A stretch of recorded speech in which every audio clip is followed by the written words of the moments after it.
네, 하루간 경제 뉴스를 종합하는 시간 경제온입니다.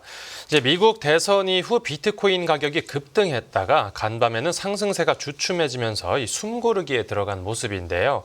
이 가상자산 시장 관련해 어떤 분석과 전망이 나오는지 뉴스 포인트에서 알아보겠습니다. 오늘 뉴스 포인트는 권용욱 기자와 함께합니다. 네, 안녕하십니까? 안녕하십니까? 네, 이 비트코인 가격이 간밤에 이제 역대 최고가를 다시 한번 경신했다가 지금은 이제 8만 원대까지 내려왔습니다. 네, 비트코인이 하루 전에 사상 최고치인 9만 달러 선을 돌파를 했었는데 네네. 말씀해주신 대로 오늘 새벽에 9만 1,000달러 그리고 9만 3천 달러 선까지 각각 돌파를 했습니다. 네. 일론 머스크 테슬라 CEO가 이제 도널드 트럼프 차기 행정부의 정부 효율부 수장으로 좀 지명이 되면서 가상화폐 규제 완화에 대한 기대가 커졌기 때문인데요. 네. 9만 3,200달러대까지 올랐던 비트코인이 이제 하락세로 전환한 뒤에 9만 달러 선 아래에서 현재 거래가 되고 있는데 이것은 뭐 가파른 상승세에 따른 차익 실현 정도로 보면 되겠습니다. 비트코인이 이 미국 대선일인 5일 오전만 해도 7만 달러 선을 밑돌다가 트럼프 대선 승리 이후에 급격하게 이제 오르기 시작해서 이날 고점까지 약 35%가 상승을 했습니다. 네, 그러면 이제 뭐 추가 차익 실현 물량이 나오는지는 이제 또 오늘 밤에 살펴봐야 될 텐데 이런 상황에서도 이제 트럼프 2기 행정부가 공약대로 이 비트코인을 전략적 준비 자산으로 삼으면 이 가격이 지금보다 5배 넘게 뛸 거라는 전망도 나왔습니다. 네, 가상자산 운용사 갤럭시 디지털의 창립자 마이클 노보그라츠라는 사람이 그런 말을 했는데 네. 이 사람은 일단 가능성은 낮다라고 전제를 하면서 비트코인이 전략적 준비 자산이 되면 가격은 50만 달러까지 오실 것이다라고 그렇게 전망을 했고요. 네. 다른 모든 국가들이 비트코인을 채택해야만 하기 때문이다라고 그 이유를 얘기를 했는데요. 네. 준비 자산이라고 하는 것은 각 나라의 중앙은행들이 이 대외 결제를 위해서 보유하고 있는 자산입니다.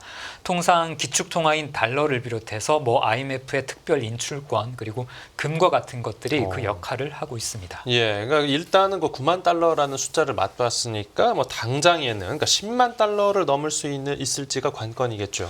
네, 맞습니다. 일단 비트코인이 9만 달러 선을 터치했기 때문에 이제 연말까지 10만 달러에는 도달할 것이다라는 좀 장밋빛 전망이 일각에서 나오고 있는데요. 예. 최근 비트코인 랠리의 그 원인을 살펴보면 말씀드린 대로 친 비트코인 대통령이 되겠다고 한 이 트럼프의 재집권에 따른 규제 완화 기대감이 큰 역할을 하고 있습니다. 거기다가 지난 3월에 비트코인 상승기에 나타났던 그 호재들이 여전히 그 가치가 유효하다 이런 분석도 제기되고 있는데요. 네. 바로 비트코인 현물 ETF로의 자금 유입 그리고 비트코인 채굴량 4년마다 절반씩 줄어드는 이 반감기 효과가 여전히 유효하다 이런 얘기가 나오고 있고요. 거기다가 차기 트럼프 행정부의 정책들이 가시화되기 이전에 이 다른 나라들이 비트코인을 대거 매수해 나설 가능성도 좀 거론이 되고 있습니다. 네. 그리고 미국의 재정 적자 확대로 기축통화 달러에 대한 신뢰가 약화되고 있다라는 얘기는 꾸준히 나오고 있는데 그에 대한 대안으로 디지털 자산의 금이라고 할 수 있는 비트코인의 매력이 오르고 있는 것도 사실입니다. 네. 그리고 세계 최대 자산운용사는 그거 관련해서 레리 핑크 블랙록 CEO는 이런 말을 하기도 했습니다. 통화가치 하락에 대한 대응 수단으로 비트코인은 가치가 있다라고 평가를 하기도 했고요. 네. 베팅 플랫폼 칼시라는 곳을 보면 이용자의 60%가 내년 1월 이전에 비트코인 가격이 10만 달러에 도달할 것이다 라고 좀 베팅을 하고 있고요. 네. 그리고 이용자의 45%는 이달 안에 이 비트코인 가격이 10만 달러에 도달할 것이다 라고 예상을 하고 있습니다. 네, 앞에서 말씀해 주신 대로 이제 긍정적인 전망들이 많긴 한데 그래도 비트코인 가격이 많이 오르기도 했는데 좀 너무나 빠르게 올랐으니까 앞으로 추가 상승 여력 자체는 좀 그만큼 작아진 거 아니겠습니까?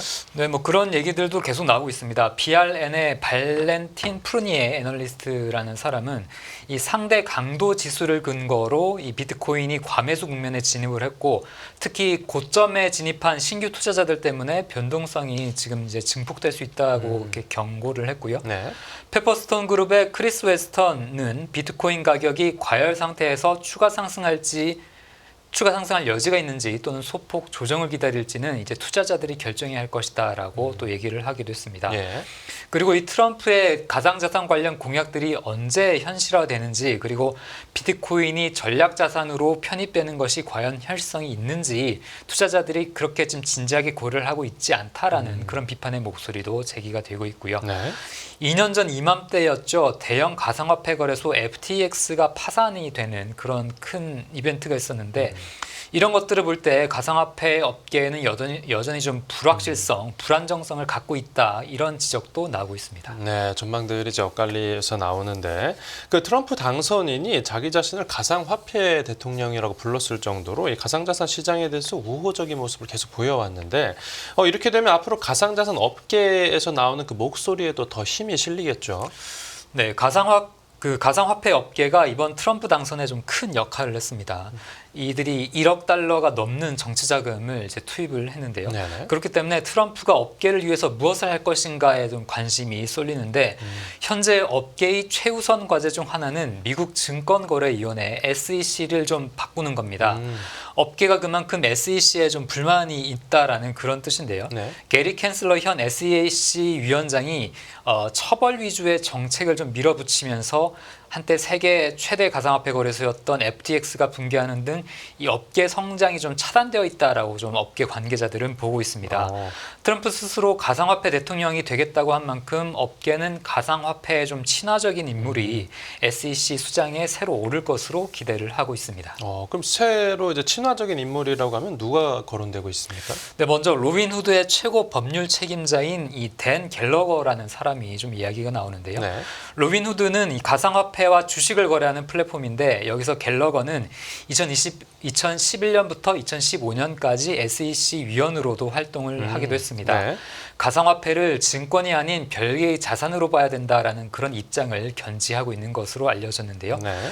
그리고 또 다른 인물로는 상품선물거래위원회 CFTC 위원장 출신인 크리스 지안 카를로가 얘기가 좀 됩니다. 네. 이 사람은 트럼프 일기 시절에 CFTC 위원장을 지냈던 사람인데 지난 2018년에 자신은 가상화폐 시장을 미래가 충분히 열려있는 시장으로 보고 있다라고 얘기를 좀 한 바도 있습니다. 네.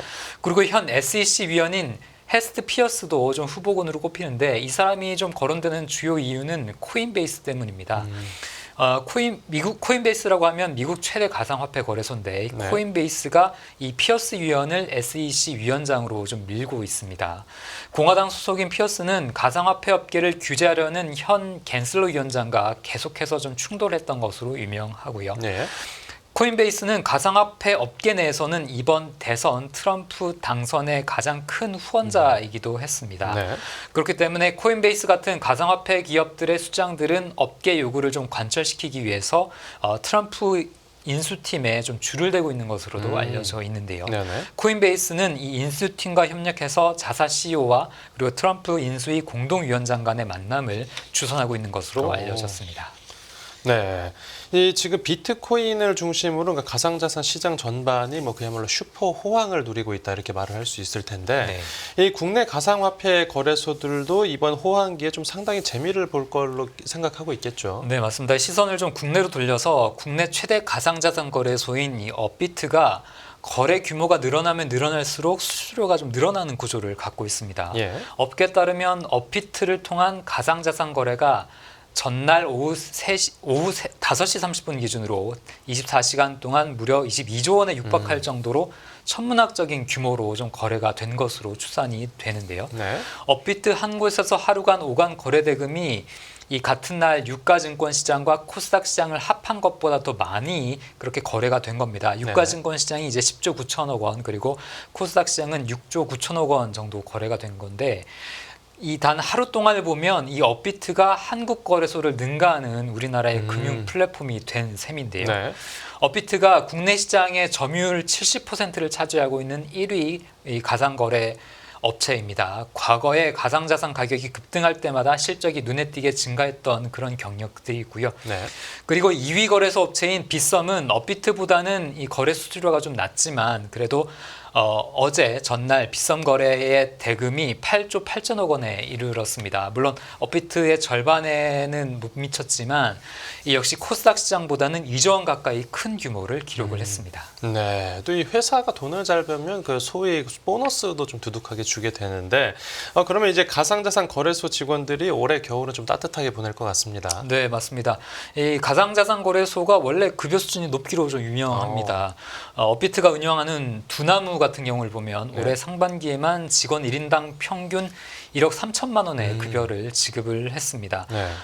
땅 짚고 헤엄치기식 이자 장소로 돈잔치를 벌인다고 항상 비판받는 게 이제 국내 4대 시중은행들인데 네. 이 4대 시중은행도 평균 급여가 6,050만 원 정도거든요. 그러니까 이것과 비교해도 이 두나무의 급여가 한 2배 넘는 그런 수준인 겁니다. 네. 빗썸 같은 경우에는 상반기 1인당 평균 급여가 5,700만 원으로 물론 좀 적지 않은 수준인데요. 네. 그리고 이들 거래소는 이제 실적 호조뿐만 아니라 자산 급증도 예상이 되고 있습니다. 네. 자체 보유한 비트코인과 같은 가상자산 가격이 뛰면서 덩달아 무형 자산의 규모가 좀 불고 있기 때문인데요. 네. 두나무 같은 경우에는 올해 상반기 말 기준으로 15,000여 개의 비트코인을 보유한 것으로 알려졌고요. 비트코인 하나당 1억 2천만 원씩만 쳐도 총 1조 8천억 원의 가치가 됩니다. 네. 그리고 시총 위인 이더리움과 테더와 같은 알트코인도 다량 보유한 것으로 알려졌고요. 그리고 빗썸 같은 경우는 올해 상반기 말 기준으로 비트코인을 127개를 보유하고 있는 것으로 집계가 됐습니다. 네, 알겠습니다. 오늘 뉴스 포인트는 여기서 정리하겠습니다. 잘 들었습니다. 감사합니다.